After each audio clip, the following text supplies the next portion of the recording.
Fala galera, sejam muito bem-vindos a mais um vídeo aqui no canal e hoje mais um react aos programas da ESPN com todas as informações das polêmicas da arbitragem do jogo de Corinthians e Vasco. E é claro, renomado Carlos Simon analisa todos os lances e vocês vão ficar sabendo agora das melhores informações.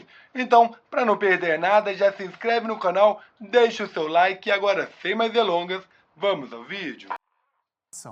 Com 3 homens que fazem a função de marcação, mas que também usam a beirada do campo, né, como se fossem pontas em algum momento. O Carrillo faz muito bem isso por um lado, o Martínez faz muito bem pelo outro. O Bidon ele tem uma outra característica, mas quando precisa dessa movimentação, ele também vai aprender a fazer isso. Um homem de criação ali que em muitos momentos se encaixa ali como um terceiro homem de ataque, mas é o jogador, o Coronado e o Garro, eles têm a responsabilidade de encontrar o Yuri Alberto e o Memphis em condições de fazer o gol. E aí tem esse entrosamento que foi criado pelos dois. Então, hoje, isso é muito automático, assim, você percebe o entrosamento, é muito claro o entrosamento do Yuri e o Memphis nas movimentações. Um encontra o outro. Isso, e parece que até tem mais espaço para eles. Exatamente. Né? Eles têm mais espaço de movimentação, né, para que, a gente sabe que eles gostam disso. O Memphis precisa de um pouco mais de espaço para usar a genialidade dele.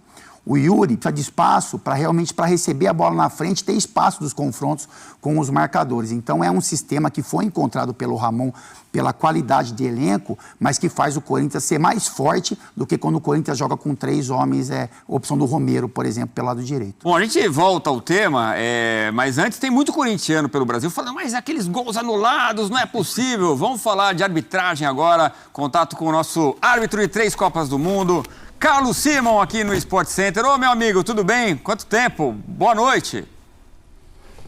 Boa noite, Edu Elias. Um abração para você, saudade do amigo.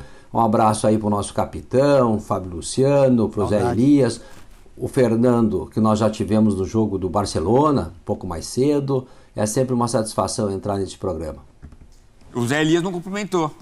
Deve ter algum motivo. Não, tudo bom, Simon? É sempre um prazer falar com o Simon. Eu fico sempre com medo. Se ele tiver ele falou. Então, tiver o cartão... Eu quis provocar a polêmica aqui.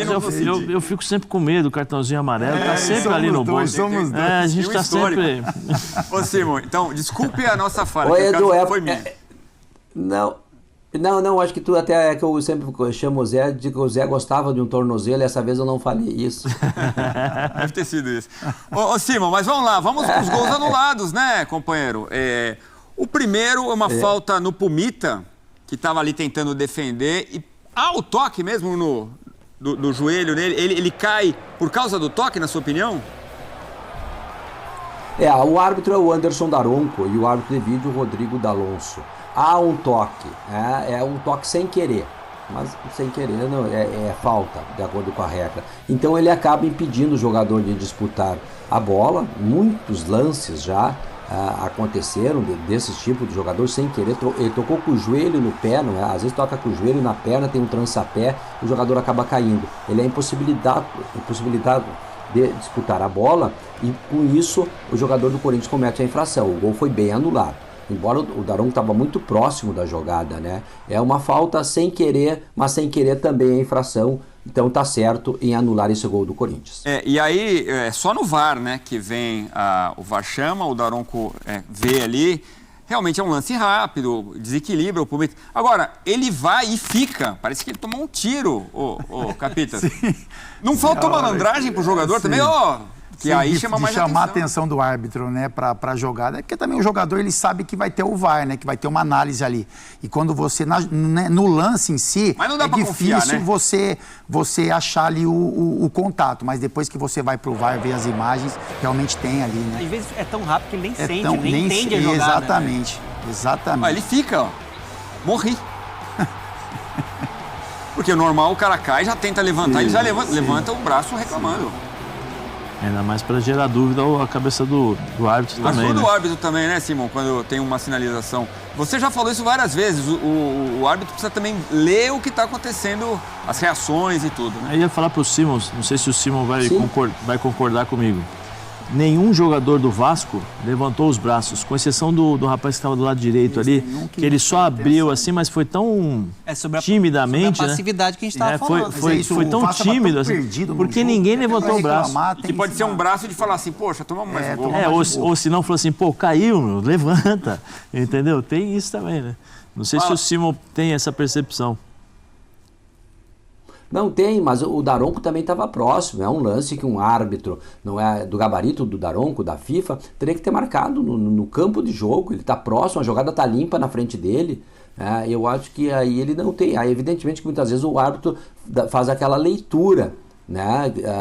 Visão periférica, o jogador protesta ou não protesta, enfim. Quando há um jogador ou dois que reclamam, é do jogo, é do futebol. Quando vários jogadores vêm para cima do árbitro, aí o árbitro tem que repensar, fazer uma reflexão. Mas nesse caso, a falta aconteceu, poderia ter sido marcada no campo, né? Foram 34 faltas nesse jogo e 5 cartões amarelos. Mas enfim, o VAR está aí para isso também e acabou anulando corretamente o gol do Corinthians. Pois é, a gente fala ali do VAR, que tem gente que discute. Esse é o tipo de lance que o gol teria sido marcado. E o VAR fez com que a marcação fosse correta, né? Acho que a gente vai todo mundo concordar aqui que houve o toque, né? É isso.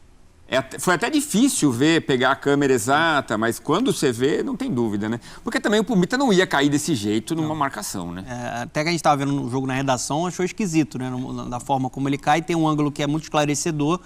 Não tem a intenção o Bidu, mas no trança-pé ele acaba derrubando o Pumita, que seria o jogador que ia acompanhar, né, o Matheus Bidu ali e tentar pelo menos uma marcação. Então, acho que nesse lance eu estou muito com o Simon, acertou a arbitragem.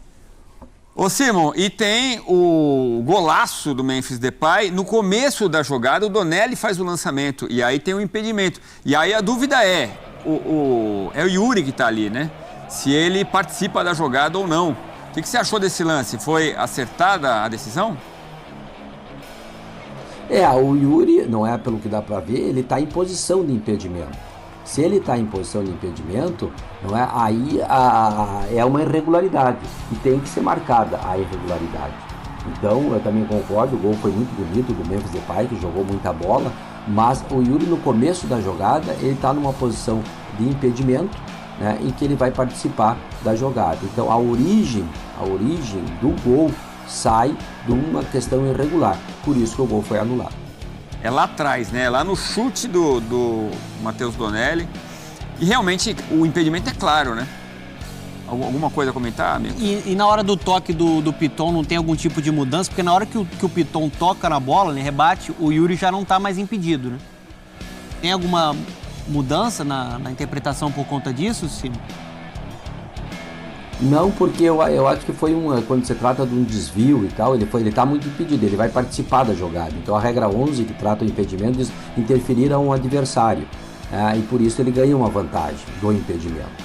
Se fosse uma falta, aí sim não seria um APP, como se diz na linguagem da arbitragem, porque a bola foi para o goleiro, voltou e etc.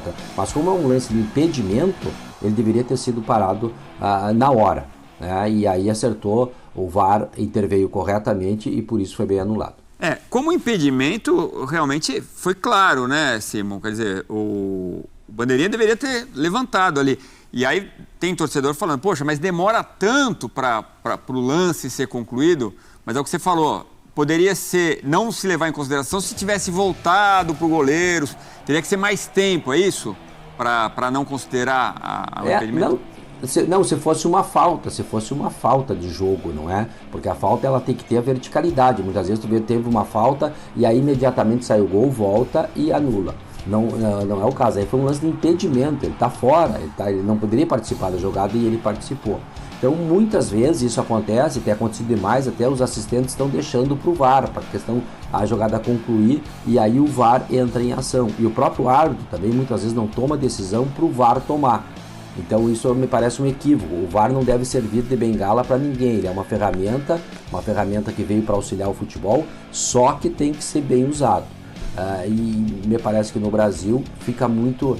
os árbitros esperam a decisão do VAR e por isso que dá essas complicações. Mas o campeonato está começando, Edu, tem muita água para rolar embaixo da ponte. Pelo menos a questão dos 8 segundos aí, me parece que não aconteceu nesse jogo e nem na derrota do Grêmio para o Ceará por 2-0, também não tivemos os goleiros retendo a bola por mais de 8 segundos para repor em jogo. porque isso aí também vai dar muito o que falar durante a competição. Na primeira rodada tivemos 3 casos.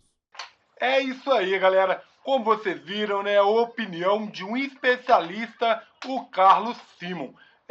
Não tem como, né, dizer o contrário, apesar de ser um lance muito duvidoso, trouxe muita crítica, né, desde o momento que aconteceu o segundo gol do Memphis Depay, por causa da demora na marcação.